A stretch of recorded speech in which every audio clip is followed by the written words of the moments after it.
Ryan, sini dulu nak. Apa sih mak? Orang lagi capek. Ya ampun nak, sebentar aja loh. Tahu mau keluar. Ryan pergi meninggalkan rumah sambil membawa buku ajaib. Di taman, Ryan berjalan-jalan sambil bergumam kesal. Susu terus. Ih, ada siapa tuh? Ryan melihat seorang wanita menangis di bangku taman itu. Lalu ia pun menghampirinya. Kenapa kakak nangis? Kenapa emangnya? Aku harus jawab. Kan aku pintar. Anak kecil tahu apa sih? Kan aku udah umur 10 tahun. Aku udah pindah ke sini 5 tahun. Oke deh. Tapi jangan kasih tahu siapa-siapa ya. Iya. Aku tuh lagi kesel. Sama kayak kamu. Aku capek. Aku harus kerja. Terus harus nyari uang. Terus harus tekanan batin juga. Banyak deh intinya. Kayak kamu. Kok aku? Iya, kamu ganggu aku nangis. Andai aja aku bisa kembali ke 5 tahun lalu. Mau ketemu sama mamaku dan temanku. Ya udah deh, maaf. Tapi aku bisa bantu kakak buat ngabulin permintaan kakak. Masa sih? Ucap Helena dengan nada mengejek. Aku mempunyai buku ajaib yang bisa mengabulkan permintaanku. Emang iya, tapi di rumah kamu di mana? Di mana ya? Pasti kakak tahu kan, ke rumah kakak di gang kecil. Oh, pasti dekat rumah temanku ya? Iya, ini ada buku buat kakak. Kemudian Ryan menyodorkan buku itu dengan sebuah pena. Masa sih beneran? Iya, itu bisa ngabulin permohonan kakak. Helena menulis. Bu, 5 tahun, lalu 2 jam. Dah ya, Cil, ini. Aku pergi dulu. Saat Helena beranjak dari duduknya, tiba-tiba muncul sebuah pintu. Dengan heran, Helena perlahan masuk ke dimensi putih itu. Tiba-tiba, Helena terbangun dari tidurnya. Ia ternyata berada di rumah lamanya. Kemudian, ia menyadari kalau ada yang tidak beres. Aku harus ketemu sama ibu. Helena bergegas berlari menuju kamar tersebut. Lalu, Helena langsung memeluk ibunya sambil menangis. Mimpi buruk ya? Aku mau bisa lagi sama ibu. Nggak akan.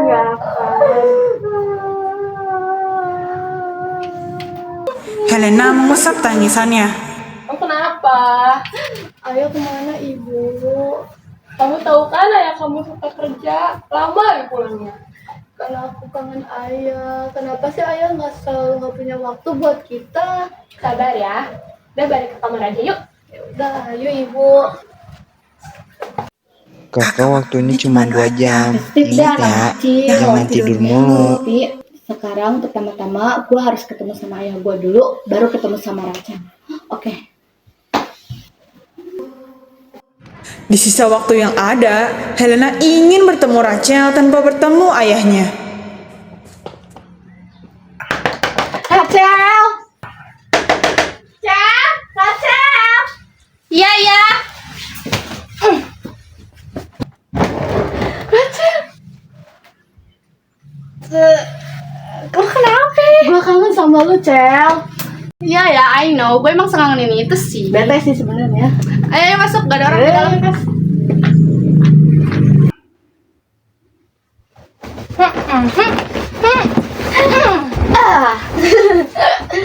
Gue ini dari masa depan.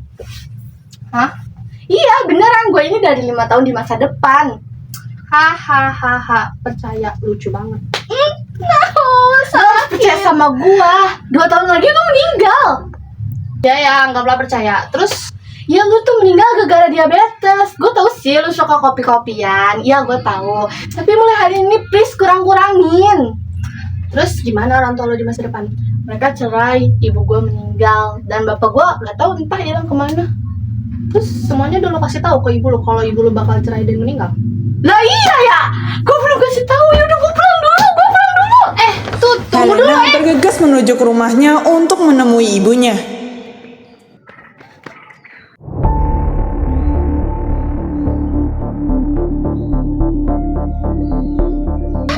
Bapak siapa sih? Saya Loki, pengendali waktu. Loh, pengendali waktu. Maksudnya? Semua yang berada di dalam tatanan waktu berada dalam kuasa saya. Saya nggak tahu deh Pak ya. Saya mau pergi dulu. Saya belum dulu soalnya. Kamu tahu kan, kamu harus tidak memberitahu apa yang terjadi di masa depan. Pak, lepasin! Kamu paham kan konsekuensi? Ini bisa menghancurkan keseimbangan waktu. Udah Pak. Ayah? Loh, ayah kemana aja? Ayah kemana aja? Kamu yang dari mana aja? Loh, aku dari tadi nyari ayah di depan. Kamu bener dari masa depan. Iya loh ayah, aku dari masa depan ayah. Seharusnya kamu nggak boleh di sini. Kan aku nggak tahu gimana sih. Udah ya. Udah. Kita nggak tahu kamu bakal diapain sama dia. Emang dia siapa? Oke. Mungkin kamu nggak tahu yang ayah maksud, tapi ayah nggak lagi bercanda. Aku ketemu orang yang ayah maksud. Serius. Iya, kok ayah bisa tahu sih? Emang ayah selama ini kerjanya apa? Ayah peneliti waktu sebenarnya. Ayah penasaran apa memang benar adanya soal perjalanan waktu. Boleh ayah lihat kamu sekarang. Kamu benar-benar dari masa depan. Iya, waktu itu aku nggak sengaja ketemu sama anak kecil. Waktu itu aku dikasih buku dan aku nulis sesuatu dan beneran terjadi aku kembali ke masa lalu. Masa depan kamu sulit banget ya? Iya. Ibu tahu selama ini ayah kerjanya apa? Sebenarnya ibu tahu, tapi ibu cuma butuh waktu buat ngasih tahu kamu. Kamu harus cepat pulang ke waktu kamu yang asli. Tapi bagaimana kalau ibu sama ayah tetap cerai di masa depan nanti? Masa depan nggak bisa diubah, Helena. Kita cuma bisa mencegah sebelum itu terjadi. Yang mau ayah lakukan, itu mencegah kamu ditelan dari waktu. Tapi di film-film biasanya bisa kok ayah. Ini bukan film. Kamu terjebak. Kalau kamu pergi ke masa lalu, masa depan kamu yang jadi masa lalu. Kita harus cari cara sekarang, sebelum Loki yang datang. Kau bilang kamu dapat buku dari anak kecil kan? Iya, Kita harus dapat buku itu. tapi aku nggak tahu di mana anak kecil itu sekarang. Anak kecil itu polos. Mungkin dia tahu di mana dia nemuin bukunya terus cerita ke kamu. Oh iya, aku ingat dia pernah tinggal di Gang Kelinci yang dekat rumah Rachel ya. Kita cari sekarang. Aku minta kamu kunci rapat-rapat rumah ini. Iya, aku bakal kunci. Kamu harus pulang. Jangan sampai lupa ya. Ya.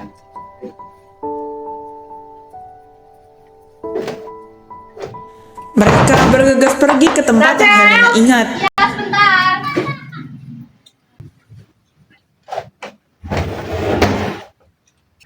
Loh, ayo ikut gua. Kita sebenarnya nyari apaan sih? Rachel, nanti kalau kamu ketemu buku yang sampulnya aneh, kasih tahu kita ya. Dengerin aja. Ya Om.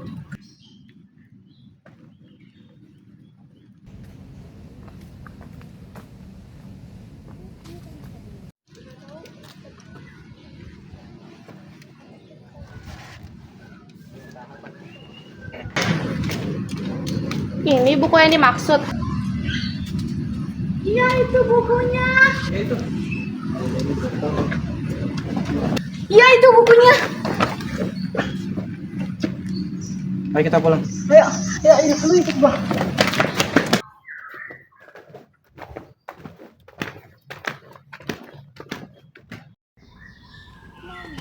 Mau kemana kalian? Helena Ivanova, kamu sudah melanggar peraturan saya. Wajar kan jika saya mau menangkap kamu? Ya dong. Pedofil. Udah sampai lo aja pada di sini. Sudah. Cepat serahkan Helena sekarang.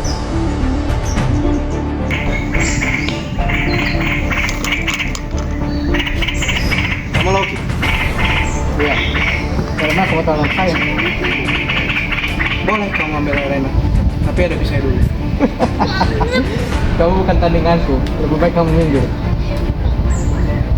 Coba dulu.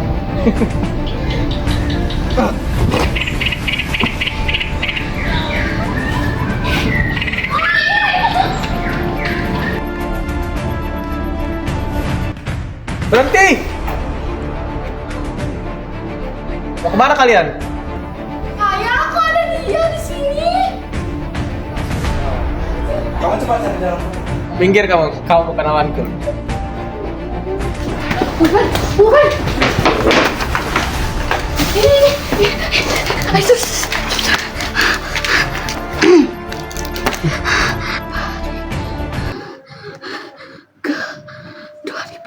udah.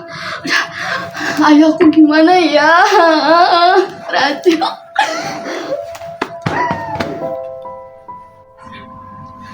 Itu portal yang buat bawa gua ke sini ke masa lalu. Cepet pulang.